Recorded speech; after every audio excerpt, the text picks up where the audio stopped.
Привет, Игорь! Привет! Наконец-то мы добрались туда, куда давно мечтали добраться, в Патагонию. И мне кажется, это прекраснейшее место для того, чтобы здесь мы могли записать интервью с вами. Потому что вы крутые ребята, и я думаю, что людям будет интересна ваша жизнь, ваша судьба и то, что привело вас в Аргентину, в эту прекрасную страну. Ну давай для начала просто представься, расскажи, кто ты, откуда, почему. Вот. Зовут меня Ирина Агапова, мне 37 лет, и где-то с 20 лет я занимаюсь достаточно профессионально скалолазанием в первую очередь, но на каком-то маршруте у меня были соревнования в январе на Дальнем Востоке. Это было где-то минус 38, я отморозила пальцы. Вот. Я была в тройке лидеров, я была на 3-м месте, но пальцы были отморожены, после этого я перестала заниматься скалолазанием. Вот. Можно было продолжить, но мне было слишком больно, и тогда я уже активно начала ходить пешие маршруты по Дальнему Востоку. При этом я тогда уже старшим продавцом, я работала в магазине «Тибет». Это самый крутой магазин на Дальнем Востоке по снаряжению. То есть мы собирали людей от Непала, от Камчатки до Непала. Вот. Но за все эти годы, кстати, я там отработала около 13 или 14 лет. 8 из них я была администратором, руководителем магазина. Мы ни разу не собрали человека в Патагонию. Да, но потому что это настолько сказка, знаешь, что примерно как «я поехал на Луну». Вот так же это «я поехал в Патагонию». Но при этом Патагония, насколько я знаю, достаточно популярное место, одно из самых популярных в мире для трекинга. Безусловно, потому что для европейцев это такой, не помню правильный термин, такой дикий поход, дикий трекинг, потому что здесь есть все, тут разные горы по высоте, маршруты разной сложности, уникальная природа, и при этом здесь комфортно, тут нету каких-либо зверей, которые могут напасть. Например, опять же, вот Дальний Восток у нас тигр, мишка и так далее. Да, хотя в целом я нахожу очень много схожего с Камчаткой, с Дальним Востоком, но при этом я четко вижу куски такие. А вот это Турция. Да, то есть мы сегодня сколько уже там 3 дня прошли. 3 дня, да, идем. Вот, и ты идешь, это я видела там-то, это там-то, это там-то. Вот это то есть, куски. В принципе, уже попадаются какие-то плюс-минус одинаковые моменты, и вы знаете, там, как выходить из той или иной ситуации. Да, конечно, это только опыт. Это опыт, это опыт, да, конечно. То есть, конечно. А как вообще пришла к этому? Просто, казалось бы, не совсем женское дело, да, потому что это тяжело, идти с большими рюкзаками, под большой нагрузкой, достаточно большие высоты подниматься. Как сегодня мы прошли с вами на высоту 800 метров, 1620 над уровнем моря, и я бы не сказал, что это прям очень легко. Вот почему? Дело в том, что развлечений как-то мало, и тут вариант. Поехал, прогулялся. Опять же, на Дальнем Востоке есть где погулять. Прям сильно есть где погулять. Безусловно. Там ты можешь поехать на острова, гулять по островам, у тебя и пляж, и все, что хочешь. Вот, и так потихоньку сначала маршруты выходного дня, да, то есть там где-то там 2-3 часа погуляли, и уже этому было довольно. Потом уже, можно и на денечек, а можно и с ночевкой. И так оно просто увеличивалось. А самое забавное, что большую часть жизни я проработала, собирая людей на маршруты. То есть мне было это интересно, я сама ходила. И в моем случае приходит человек, собирается туда-то, я его уже примерно знаю, куда он, что он, как он. Говорю, а куда ты едешь? Что-то. О, я бы тоже хотела. Он такой, так пойдем же. И я такая... Я готова. Что брать? То есть от этого набралось очень большое количество опыта. Потом мы работали с Викой вместе. С ней начали ходить еще больше и уже ездить по другим странам. То есть это Япония, Корея, Китай, Турция. Красота. Да. Дальний Восток. Что Да. Можно везде долететь. Да, но все-таки Аргентина, Патагония, это прям совсем сказка. Это и вопрос потому что, тоже. то есть, во-первых, сюда нужно добраться. То есть у тебя закладывается, если бы это летело с Дальнего Востока, мне было вот прям дня Ну, это 3-4. прям, да, это только добраться сюда. При этом я должна еще здесь что-то походить, что-то увидеть и просто прийти в себя, потому что перелеты 18-19 часов. Трансатлантические рейсы, да, Вот. достаточно Это тяжело. прям тяжело было. Мгм. Ну, прям тяжело. Лучше с рюкзаком в гору пройти, да? То есть вот этот день он был Ну, легче, чем этот день перелет. был легче, да, чем перелет, Вот. однозначно. Но все равно, я считаю, оно того стоило. То есть вот этот весь перелет и вот эта красота рядом. Нет, это круто. Люди, потрясающие Безусловно, люди. Безусловно. Вот, они очень позитивные. Я в России такого не видела. Согласен, это один из, наверное, самых весомых плюсов Аргентины, это люди. Да. Мгм, однозначно. И все же это очень дорогое увлечение. Если вы занимаетесь этим профессионально, я знаю, что вы водите людей, и у вас куча маршрутов по всему миру проложенных, то есть прям профессиональные команды с лицензиями. Почему Аргентина? Почему вы прилетели именно сюда? Ну, смотря Азию мы уже видели. Понятно. Слушай, я тебе никогда не смогу ответить, вот почему именно сюда. Но я очень хотела это все увидеть.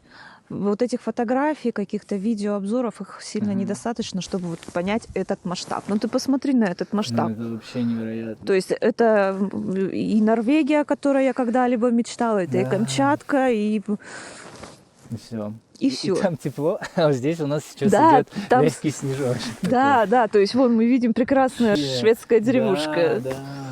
Но здесь очень необычный пейзаж, и ты не ожидаешь такого увидеть. в Да, с тем Аргентине, еще там мне вот кажется. люди не видят, что мы видим вот впереди перед нами вот этот массив. Да, М. да.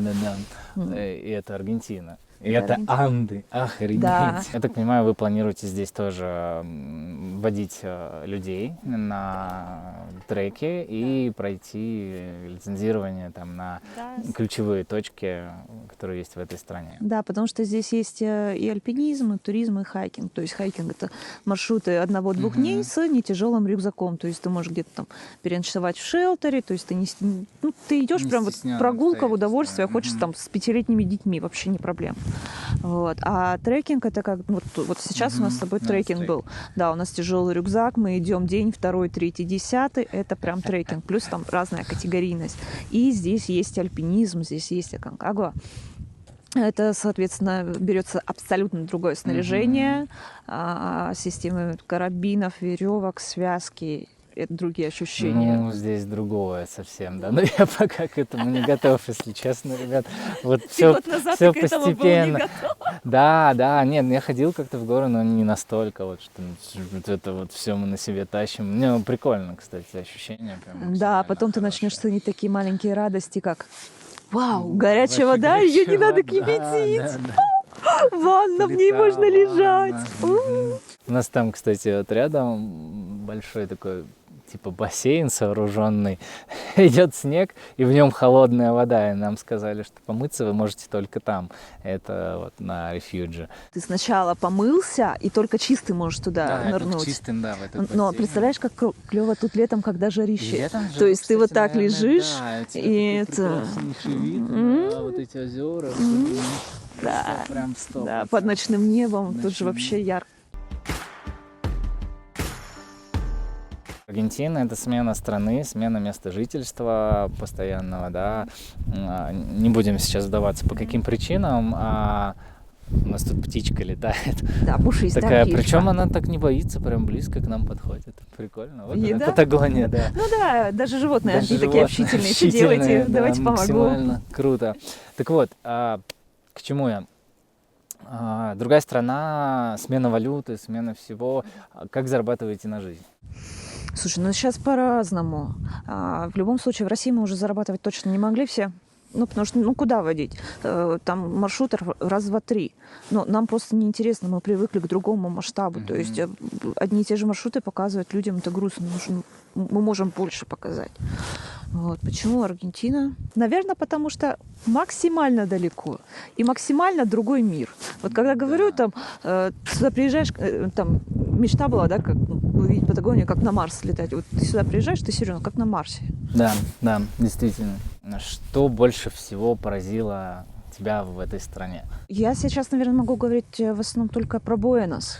Вот. Да, ну, Потому понятно, что, мы ну, все живем в Буэносе, да, тяжело. Вот если мы пожили там чуть-чуть, пока что Мгм. у нас сколько уже там 3-4 месяца мы да. в Буэносе. Я в восторге от их культуры парков. То есть и в России есть большие красивые парки, и в других местах есть большие красивые парки. Но вечером, когда ты выходишь, это парк для людей. Люди тусят.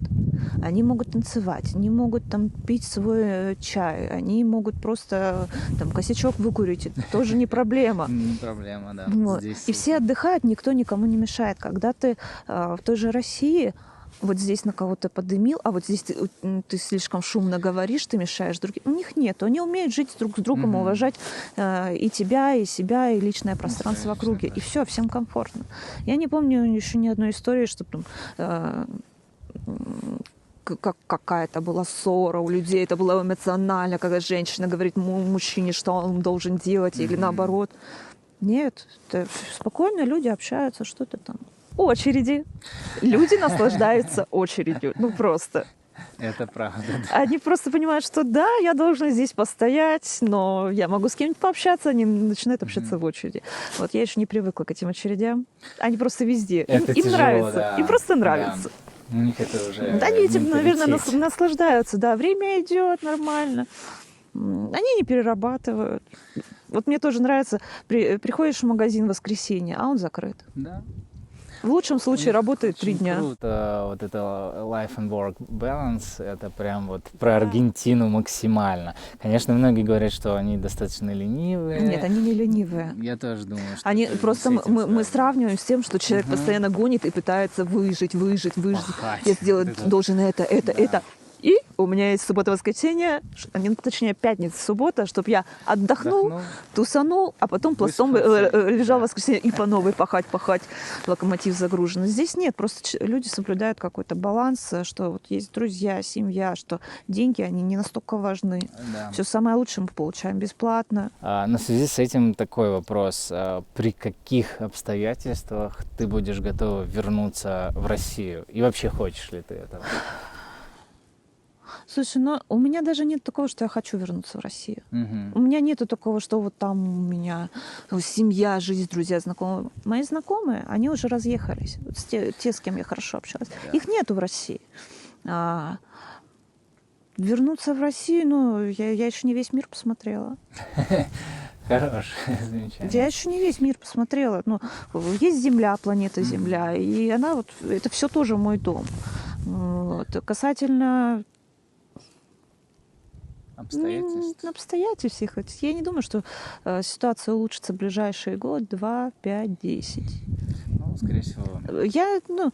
Если так сложится, что вернусь, ну окей. Но я бы хотела еще поездить. Сейчас мне очень нравится Аргентина. Я бы хотела здесь Мгм. задержаться на максимально долгий период. Ой, вообще полностью На максимально, согласен. потому что на юге у нас тропики.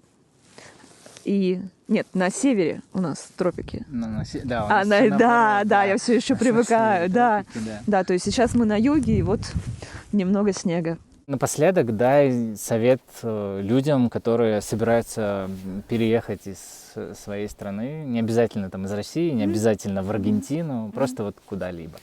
Слушай, ну, я думаю, в первую очередь человек должен собираться и ехать, а не я доделаю это, и вот здесь еще соломки подстелю. То есть в какой-то момент, Да. если ты решил, что надо, то уже не оттягивать. Просто не затягивай, иначе так ничего не увидишь, Так нигде не никогда побываешь. Это прям моя история. Я не знаю, я уехать хотел очень давно, наверное, года с 14-го. Еще тогда учился в универе. И прям я уже тогда понимал, что не хочу здесь жить из-за климата в первую очередь. Я вообще не люблю зиму, не люблю холод, мне нужно. Я была в Москве, точнее, жила в Москве, как раз вот эта серая серость на сером, да. в сером. О, Да, грязь, вообще не могу. Это 8 месяцев в году, этого вот. Ну, это прям очень тяжело, да. И для меня это было основным. Потом уже все остальное наложилось. ускорение дало. Ускорение дало, да, пинок такой. Так что, да, наверное, так. Спасибо тебе большое, было классно. Вот, смотрите нас на Ютубе, мы ведем эту рубрику постоянно. Будем приглашать интересных людей, которые переехали в Аргентину. Будем узнавать у них, как дался им переезд, почему они уехали, что они здесь делают, показывать вам мир максимально, насколько это у нас будет получаться. Да? Да. Ну, я думаю, тут мы вам Здесь контент это очень сделаем. много, да. Вот, поэтому оставайтесь с нами. Всем спасибо. Подписывайтесь. Пока-пока. Круто, что мы все здесь встретились. Это вообще невероятнейшее событие. Для меня, во всяком случае, просто. Знал ли Вот. бы ты год Знал назад, бы, да, вот что тут- год назад я познакомлюсь с ребятами в Аргентине, с которыми мы пойдем в Патагонию, я бы, наверное, сказал, ты сумасшедший, ты что, человек? Мне это вот Вот, хорошо. очень, очень круто. Вам за это большой респект. Спасибо.